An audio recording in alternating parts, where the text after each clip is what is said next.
Kuryama no kubyuka ni imbabazi z'Uwiteka. Bene data, igitondo cyiza kandi cy'umugisha cyangwa se icyamunsi cyiza, bivanye n'aho buri wese aherereye mu migabane itandukanye y'isi. Mwese mwemeye gufatanya natwe gusangira igoro ry'umunsi kandi ya buri gitondo. Insanganyamatsiko ya none kuwa 27 Werurwe umwaka wa 2025 kuwa kane iragira iti: nugira neza umuntu ntukabiririmbe hato utazahomberwa.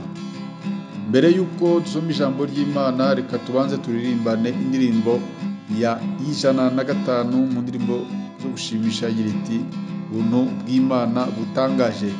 Turangiza dusome ijambo ry'Imana.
Oh Yesu, hamwe icyubahiro.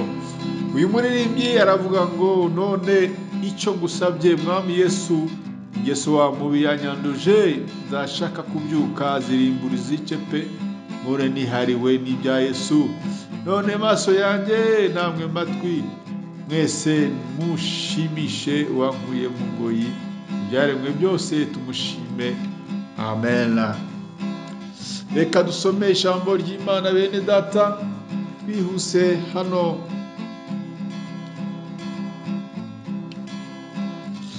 mu gitabo muri Matayo ibice ni 6.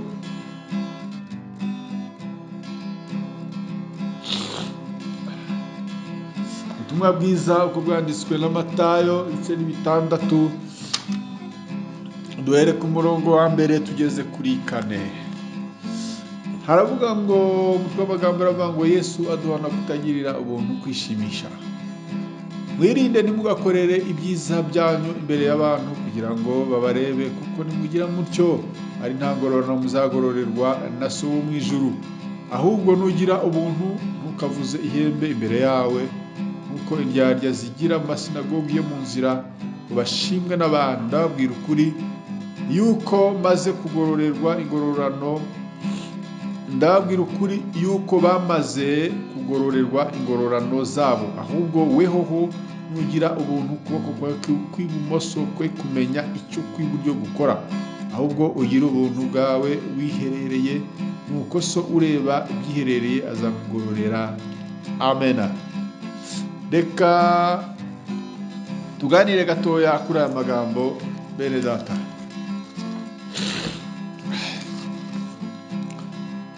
Ni kenshi dukunda kubona ku mbuga nkoranyambaga abantu babagira neza, baba bagiriye neza abandi. Ni byiza rwose, cyangwa se ugasanga ni byiza rwose, ugasanga bifotoje babisakaje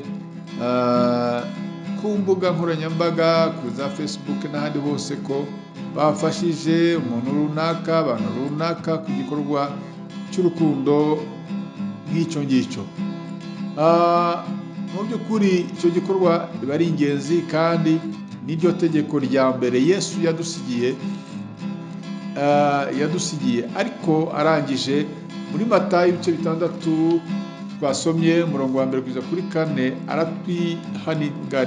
aratwihanangiriza ngo mu gihe tugiriye neza umuntu ntitukabikorere kugira ngo abantu badushime, baturebe ngo kuko nitubikora gutyo ngo bizaba byapfuye, nta ngororano ya Data wo mu ijuru tuzaba tukibonye. Ati nugira ubuntu ntukavuze ihembe imbere yawe, nk'uko indyarya zigira mu masinagogi no mu nzira ngo bashimwe n'abantu. Ngo abazagororerwa ingororano z'abantu. Ahubwo weho nugira ubuntu ukuboko kwawe kw'ibumoso kwe kumenya icyo ukw'iburyo gukora, ngo ahubwo ugire ubuntu bwawe wiherereye, nuko So ureba ibyiherereye azakugororera. Ni kenshi muri iki gihe usigaye usanga abakristo bajya gusura urugero nk'abarwayi n'abandi bantu, bakabifotorezaho amafoto, bakayakwirakwiza hirya no hino berekana ko bafashije abarwayi, bakoze igikorwa runaka. Ubwacyo icyo gikorwa si kibi, ni cyiza rwose kandi cyo kwishimirwa. Ariko ni ngombwa rero bene data kwirinda kugira ngo hatazabaho guhomberwa kandi twarakoze, kuko hashima abantu gusa ariko Imana yo ikaba itabashimye. Ni ngombwa ko dukora ibintu Imana ishima. Imana yo ntiyagushima wowe, icyo usabwa gusa ni ukugira neza ukwigendera. Imana ubwayo ikabyirebera, hanyuma ikaza kugira neza nawe nyuma. Ijambo ry'Imana ridufashe kandi tugire neza mu izina rya Yesu Kristo. Amen. Data ndagushimiye, ndaguhimbaje, tugire neza, uduhe ubwenge, uduhe kumenya buryo ki dukora twe kuba indyarya mu gukorera mu gufasha abantu, twe kwigaragaza neza imbere y'abantu kandi imbere yawe tutagaragara neza. Urakoze, bana natwe muri yose mu izina rya Yesu Kristo bisenze, amen. Mwari kumwe nanone nk'uko bisanzwe na mwene so Yesu Kristo, Bishop Apollinaire Gakombe, umushumba mukuru w'itorero The Evangelical Covenant Church of Rwanda ICCR. Imana y'amahoro ikomeze kubana namwe mwese bene data, kandi nkomeje kubifuriza kugira umunsi mwiza n'akazi keza. Shalom, shalom, ndabakunda.